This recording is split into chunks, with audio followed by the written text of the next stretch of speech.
Hi, I'm Aaron Klein, co-founder and CEO at Riskalyze. Welcome to the April 2022 edition of the Fintech5 in collaboration with our friends at wealthmanagement.com. Can't keep tabs on every fintech headline that breaks every day? No problem. Our team does it for you. Here are the 5 top stories you need to know. Following a great scoop by Wealth Management's Diana Britton. Breaking news, right after we finished shooting the Fintech5, we confirmed that the deal has been signed, so I guess this month you're getting a Fintech5 Plus. In a blockbuster deal, Orion has acquired Redtail.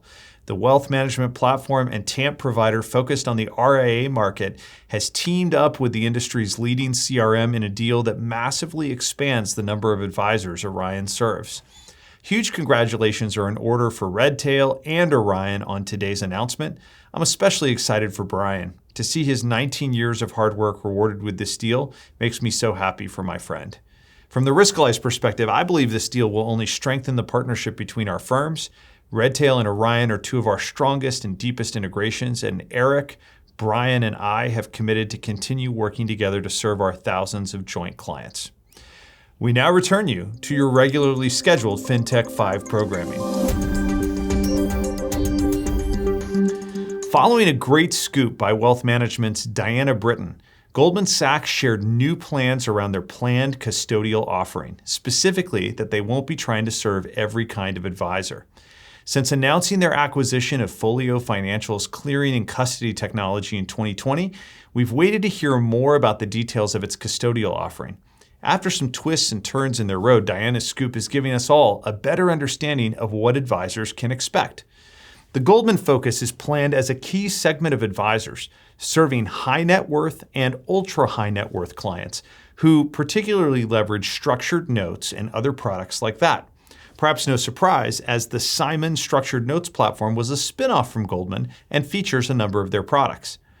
There's power in focusing on who your clients are and not trying to be all things to all people. It's going to be really interesting to watch Goldman try to emerge as the key competitor to our friends at Charles Schwab, Fidelity, and Pershing. Our next story is about all the news coming out of Envestnet these days. Bill Crager is on a mission to remake the firm for the next decade.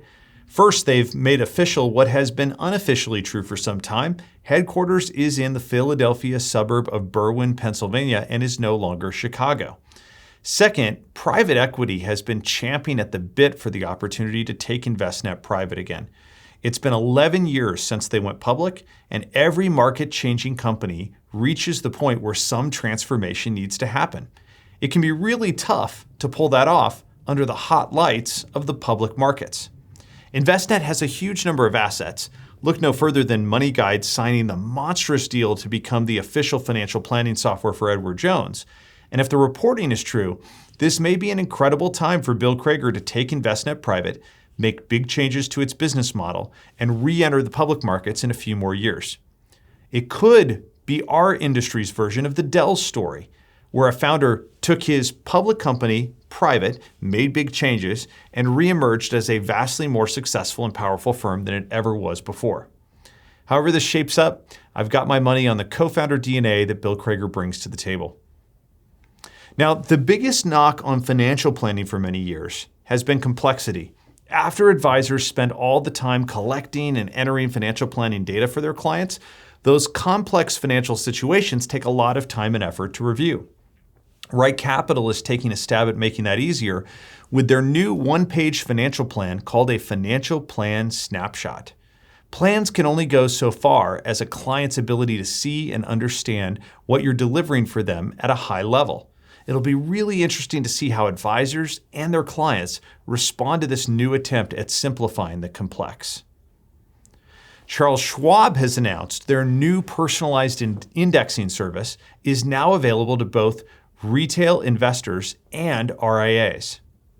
Direct indexing, the ability to replicate an index of stocks or funds in a brokerage account, is certainly the big hot topic in fintech, but custodian support is a key aspect since it requires either support for fractional shares or very large client accounts.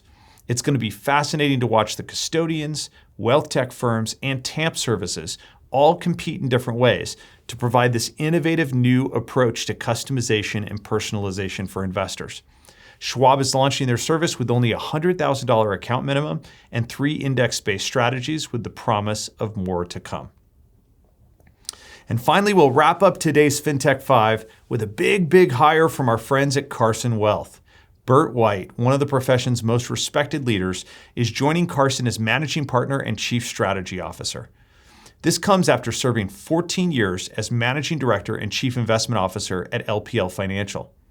We've seen firsthand the impact Bert had while he was at LPL, from running Star Wars-themed keynotes in his epic main stage presentations to leading an unprecedented period of growth for the industry's largest independent broker-dealer.